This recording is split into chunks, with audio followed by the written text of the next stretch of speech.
Saya memasuki sebuah hutan, dan di hutan itulah saya dibaringkan dekat sebuah pohon. Lalu sosok itu pun menindih saya. Tiada cahaya seindah sang surya, tiada keindahan tanpa senyuman, dan tiada kata yang paling indah untuk kita ucapkan di awal jumpa kita selain kata Assalamualaikum warahmatullahi wabarakatuh. Om Swastiastu, salam nama budaya, salam kebajikan, salam rahayu untuk kita semua. Berjumpa lagi di channel Barada Official, sebuah channel hiburan berbasis misteri yang menampilkan konten-konten misteri yang saya persembahkan khusus untuk Anda semua, para penikmat misteri, para pecinta misteri dimanapun Anda berada. Apa kabar buat kalian semua? Mudah-mudahan kita selalu dalam lindungan Allah Subhanahu wa Ta'ala dan selalu diberikan rezeki yang mengalir. Amin amin ya rabbal alamin. Pada kesempatan kali ini, Barada Official akan menceritakan sebuah pengalaman misteri yang dialami, sebut saja Mbak Sulastri atau kerap dipanggil Mbak Lastri. Yang mana Mbak Lastri ini menceritakan pengalaman misterinya kepada saya. Sebuah pengalaman yang sangat tragis, dan tentunya ada pelajaran yang harus kita petik dalam pengalaman Mbak Lastri ini. Yang mana Mbak Lastri ini pernah mengalami, yaitu bersuamikan sosok genderuwo. Kenapa bersuamikan sosok genderuwo? Yuk kita simak cerita lengkapnya.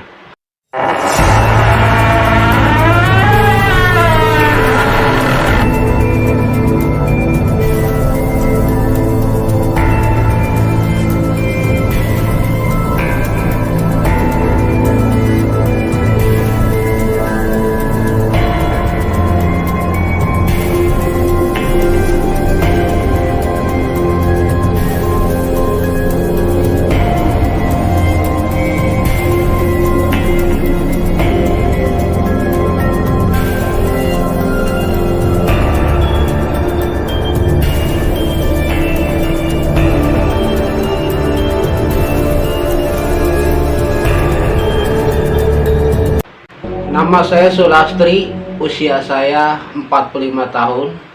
Saya tinggal di sebuah kota di sekitaran Jawa Tengah. Kehidupan saya sekarang ini penuh dengan kesengsaraan yang selalu dihantui oleh kemiskinan. Setiap hari bergelut dengan kesusahan. Ya mungkin karena ulah saya atau balasan atau karma dari dosa-dosa saya di masa lalu. Namun semua itu tidak berawal begitu saja. Saya juga pernah mengalami menjadi orang yang serba kecukupan, bahkan berlebihan, dikarenakan saya menjalankan pesugihan atau bersuamikan sosok genderuwo.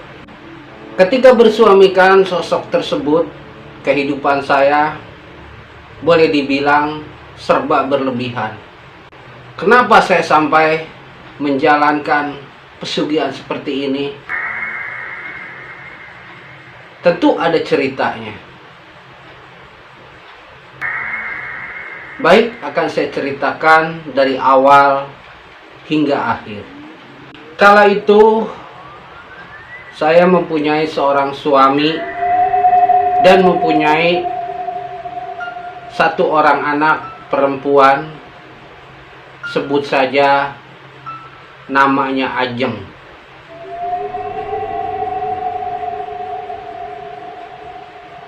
Saya ini seorang buruh tani dan suami saya adalah seorang pemabuk, bahkan terkadang menjalani judi juga.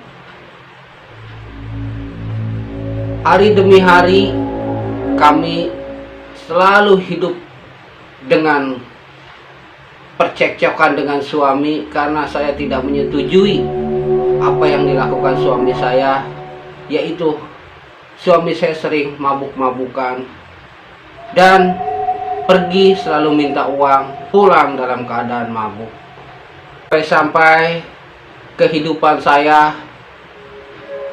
boleh dibilang penuh dengan hutang karena selalu hutang kesana kesini, terutama kepada rentenir, karena suami saya bila tidak dikasih uang selalu ringan tangan kepada saya. Untuk mencukupi kebutuhan suami saya, terpaksa saya harus berhutang kepada rentenir. Dan setiap seminggu sekali saya selalu mencicil hutang-hutang itu. Namun beberapa minggu ini saya tidak bisa membayar hutang tersebut karena musim panen di tempat kami sudah habis, jadi tidak ada penghasilan di buruh tani. Sampai suatu saat suami saya tergila-gila oleh seorang perempuan janda muda yang dia kenal lewat akun Facebook dia. Dan akhirnya saya pun ditinggalkan begitu saja tanpa ada kata-kata yang terucap dari bibirnya. Dan tentunya di balik itu semua saya juga merasa bahagia karena lepas dari beban atau lepas dari belenggu suami saya. Dan tentunya untuk menghidupi anak saya, terpaksa saya bekerja serabutan mencari kesana kesini. Dan tidak terasa dalam keadaan serba bingung, saya bertemu dengan teman lama saya dari kampung sebelah yang sekarang mempunyai suami orang Jawa Timur. Dan akhirnya kami terlibat percakapan sekaligus menceritakan pengalaman hidup masing-masing. Dan tentunya pengalaman hidup saya yang pahit pun saya ceritakan kepada dia. Akhirnya dengan saran dari dia, terbukalah jalan terang untuk saya. Saya disarankan untuk berjualan jamu karena memang di tempat saya atau di kota saya belum ada tukang jamu gendong. Dan akhirnya saya pun mencoba untuk berjualan jamu tersebut dengan maksud agar dapat mencicil hutang-hutang bekas suami saya yang meninggalkan saya. Hari demi hari saya pun selalu berkeliling kampung untuk berjualan jamu. Namun memang peminat minum jamu di daerah kami masih kurang. Dan kehidupan pun harus berjalan. Sedangkan para rentenir selalu menagih kepada saya. Hingga akhirnya saya pun kewalahan dan bingung harus bagaimana lagi untuk melunasi hutang-hutang tersebut. Di suatu hari ketika saya sedang berkeliling menjajakan jamu, saya bertemu kembali dengan teman saya yang satunya, yaitu teman ketika saya masih sekolah SMA dulu. Dan dari penampilannya, dia itu seperti yang sudah berhasil atau kehidupannya mapan, terlihat dari pakaiannya dan terlihat dari warna kulitnya yang tadinya hitam sekarang menjadi putih bersih. Lalu saya bercerita dan menanyakan kabar beliau, dan beliau pun menanyakan kabar saya. Lalu saya ceritakan apa yang saya alami. Dan tanpa diduga, teman saya ini menyarankan agar saya mengikuti sarannya, yaitu dengan menjalankan pesugihan. Pesugihan itu adalah saya harus menikah atau mau melayani sosok genderuwo. Awalnya saya tolak karena mendengar namanya saja saya sudah merasa takut. Jujur saya memang penakut. Namun dengan segala ucapannya dan meyakinkan saya bahwa di daerah saya pun ada yang menjalankan ritual seperti itu. Lalu disebutkanlah nama-nama orang tersebut, dan kebetulan orang tersebut saya kenal. Ternyata orang-orang yang hidupnya berkecukupan yang saya kenal dulu dan diceritakan sama teman saya ini, ternyata menjalankan ritual pesugihan tersebut. Terlintaslah di pikiran saya untuk ikut karena keyakinan saya, karena memang sudah ada beberapa orang yang disebutkan yang menjalankan ritual tersebut dan berhasil. Dan akhirnya saya pun minta diantar untuk menemui sang dukunnya atau juru kuncinya. Walaupun saya tahu bahwa ritual ini akan memakan tumbal, namun karena memang desakan ekonomi, akhirnya saya pun mengiyakan untuk menjalankan ritual tersebut. Singkat cerita, saya pun diantar menuju ke sebuah kampung yang ada di pinggir hutan, dan saya menemui seorang laki-laki yang menurut saya cukup seram, dengan berambut panjang dan berusia sekitar 60 tahunan.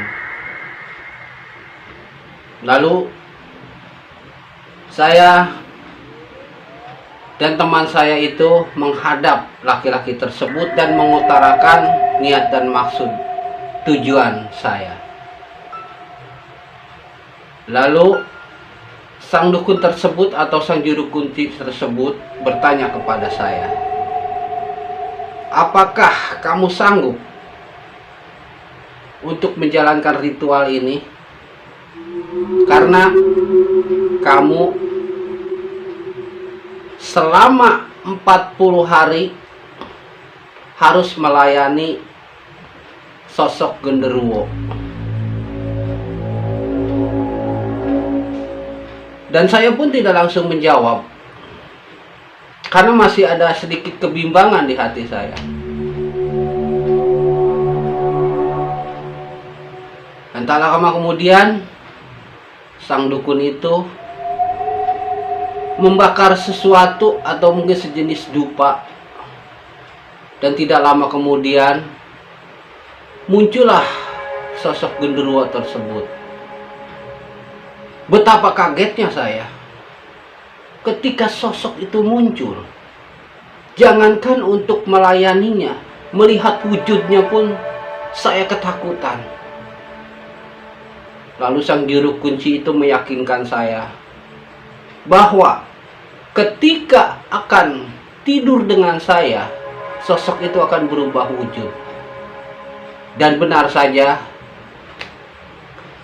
Seketika itu sosok genderuwo itu berubah menjadi seorang lelaki yang tegap dan tampan.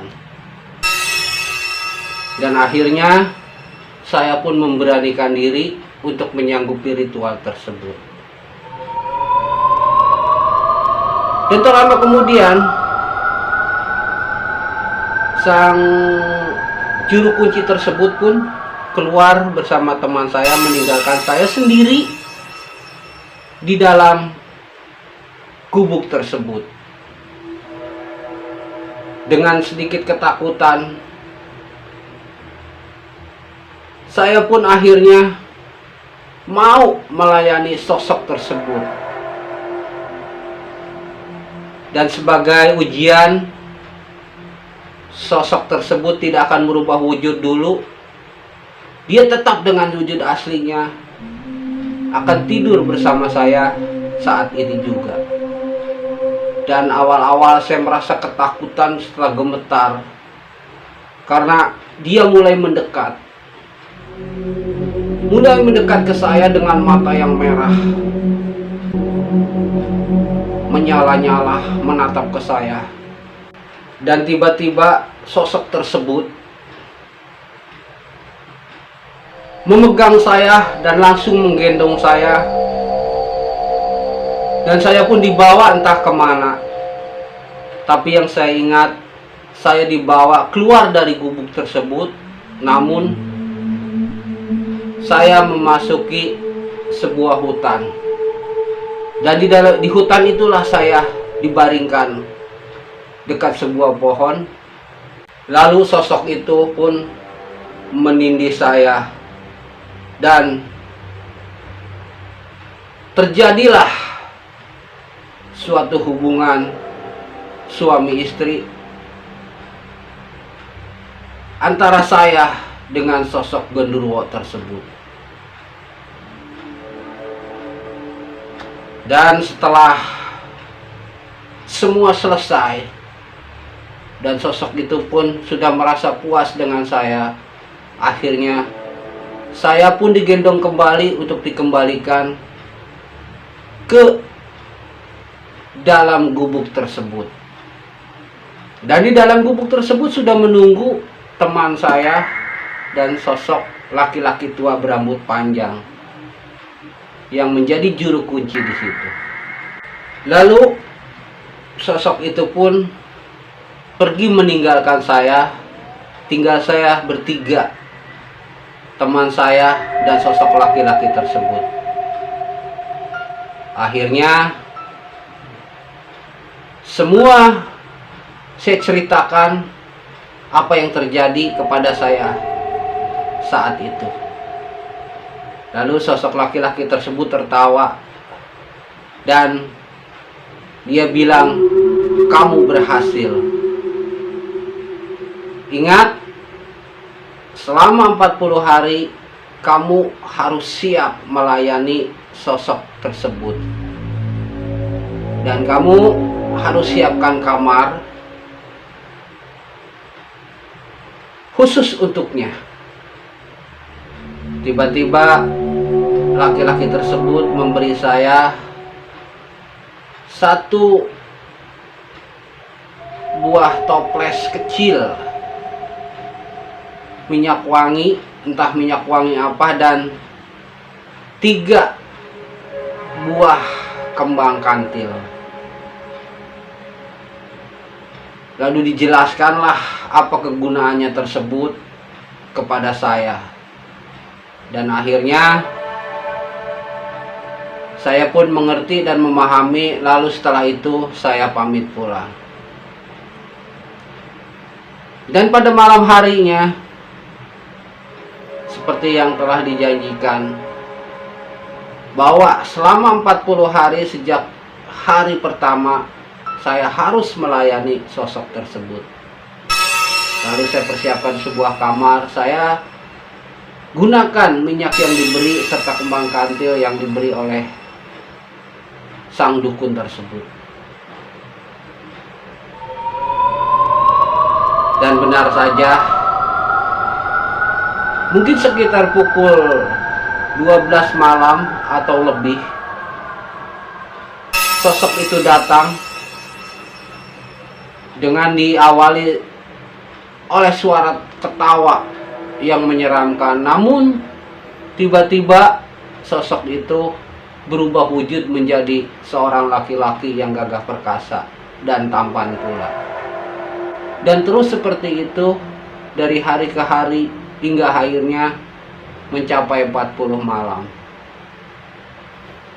Dan akhirnya pada waktu yang ditentukan 40 malam, di malam ke-40, setelah sosok itu saya layani,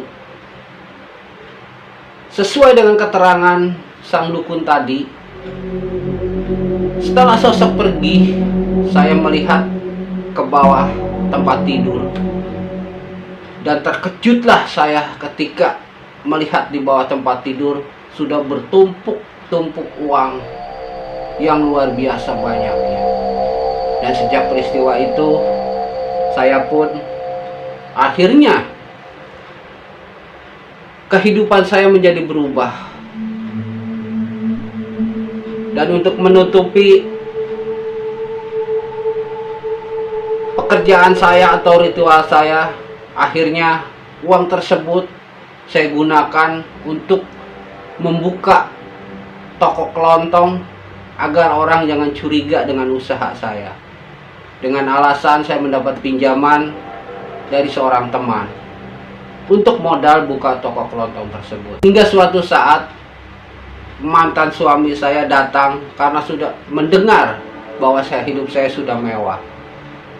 Dan kebetulan waktu itu saya sedang membutuhkan satu orang tumbal. Lalu dengan rasa sakit hati saya, dendam saya kepada suami saya menyambut suami saya dengan wajah yang saya manis-manis, padahal hati saya sangat membencinya. Karena memang saya membutuhkan untuk tumbal. Akhirnya saya layani suami saya dengan perkataan-perkataan yang manis. Dan betul saja, datang ke tempat saya secara tiba-tiba suami saya meminta uang. Lalu untuk meyakinkannya, akhirnya saya berilah uang suami saya. Dan sambil memberi uang tersebut, saya pun berkata bahwa inilah tumbal saya yang pertama. Dan mau tidak mau, dengan perasaan dendam, perasaan benci kepada mantan suami saya, akhirnya suami saya tumbalkan. Dan benar saja, selang seminggu dari mantan suami saya datang ke tempat saya mendengar suami saya meninggal karena sakit, jatuh ketika pulang dari tempat saya. Bukan main senang juga saya karena tumbal pertama sudah saya lakukan. Dan terus seperti itu. Pada tumbal kedua, akhirnya saya menumbalkan pembantu saya. Terus seperti itu. Namun untuk tumbal ketiga saya tidak mendapatkan orang. Dan akhirnya dengan sangat berat, dengan sangat-sangat berat, saya memberikan anak saya kepada sosok genderuwo tersebut. Bukan main berdosanya saya. Namun apa boleh buat, demi kelangsungan kekayaan saya, akhirnya saya harus merelakan, walaupun sebetulnya tidak ikhlas dan tidak rela anak saya dijadikan tumbal. Dan terus berlangsung seperti itu hingga akhirnya ritual saya tercium oleh masyarakat sekitar dan mereka mulai mencurigai saya. Lalu karena saya pun selalu teringat dengan anak saya, betapa berdosanya saya. Akhirnya saya putuskan untuk berhenti menjalankan ritual tersebut. Dan saya pun mendatangi rumah juru kunci tersebut untuk memohon dan meminta berhenti. Namun awalnya juru kunci tersebut menolak. Namun dengan sangat memohon saya, sambil saya menangis meminta berhenti, akhirnya saya pun bisa untuk berhenti. Dan setelah berhenti, ternyata harta itu satu demi satu lenyap, habis entah kemana. Hingga akhirnya saya hidup sengsara sebatang kara, anak tiada, suami tiada, dan kehidupan saya sekarang ini sangat jauh di bawah garis kemiskinan. Dan semoga buat teman-teman semua, jangan sampai tergoda oleh yang namanya ritual pesugihan, karena akibatnya sangat fatal. Awalnya manis, akhirnya akan berasa sendiri sangat pahit. Itulah sahabat Barada Official, sebuah kisah misteri seorang tukang jamu gendong yang menjalankan ritual pesugihan bersuamikan sosok genderuwo. Memang betul awalnya dia menjadi kaya, apapun bisa dia miliki. Namun pada akhirnya Anda tadi dengar sendiri, dia sengsara, anak tiada, suami tiada. Percaya tidak percaya, ini adalah kisah nyata yang diceritakan kepada saya. Namun semuanya saya serahkan kepada Anda. Namun yang perlu saya tekankan, ambil pelajaran baiknya dari cerita ini dan buang sisi buruknya. Terima kasih banyak. Jangan lupa untuk subscribe, like, share, serta komentar. Aktifkan juga lonceng notifikasinya agar setiap ada video terbaru dari Barada Official, Anda akan mendapatkan notifikasi dari Barada Official. Terima kasih banyak. Saya tutup dengan billahi taufiq wal hidayah. Wassalamualaikum warahmatullahi wabarakatuh.